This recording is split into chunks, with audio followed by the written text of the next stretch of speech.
أعوذ بالله من الشيطان الرجيم. بسم الله الرحمن الرحيم.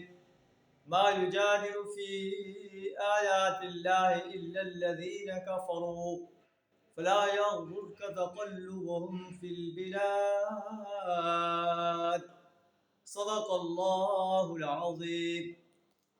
اللہ تعالیٰ نبی صلی اللہ علیہ وسلم کو ارشاد فرما رہا ہے کہ اللہ کے آیات میں جھگڑے نہیں کرتے مگر وہ لوگ جنہوں نے کفر کیا ہے.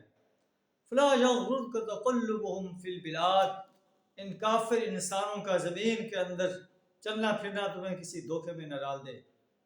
یہ سردار انسان، یہ وڈیرے جو آپ کی دعوت کو ماننے سے انکار کر رہے ہیں، ان کی سرداری، ان کی چلت پھرت، ان کی جو ہے شان و شوکت تمہیں دھوکے میں نہ ڈال دے. اس سے پہلے قوم نوح اور بہت سے گروہ جو ہے انبیاء کی دعوت کو جھٹلا چکے ہیں، اور ہر امت نے اپنے رسول کو جو ہے گرفتار کرنا چاہا، اس پر جھپٹے، لیکن اللہ نے انہیں ناکام کر دیا.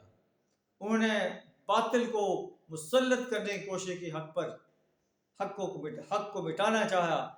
فاخذتهم، میں نے انہیں اپنی گرفت میں لے لیا. فکیف کان عقاب، کیسا تھا میرا عذاب. تو جب پہلے سرکش اور باغی لوگ اللہ کی پکڑ سے نہیں بچ کے، تو یہ سرداران قریش جو آپ کی دعوت کو جھٹلا رہے ہیں، اپنی چودراہٹ کو، اپنی سرداری کو قائم کرنے کے لیے کوشاں ہے، یہ میری سزا سے کیسے بچ سکیں گے. قرآن چونکہ آفاقی کتاب ہے، پوری دنیا کے سرکش اور باغی انسانوں کے لیے پیغام ہے کہ اللہ کے مقابلے میں بغاوت سے باز آ جائیں، ورنہ اللہ کی گرفت سے انہیں دنیا کی کوئی طاقت بچا نہیں سکے گی. اللہ سے تعالیٰ ہمیں سرکش اور باغی بندہ بننے سے اپنی پناہ عطا فرمائے، فرمانبردار بندہ بننے کی توفیق عطا فرمائے. وآخر دعوانا الحمد للہ رب العالمین.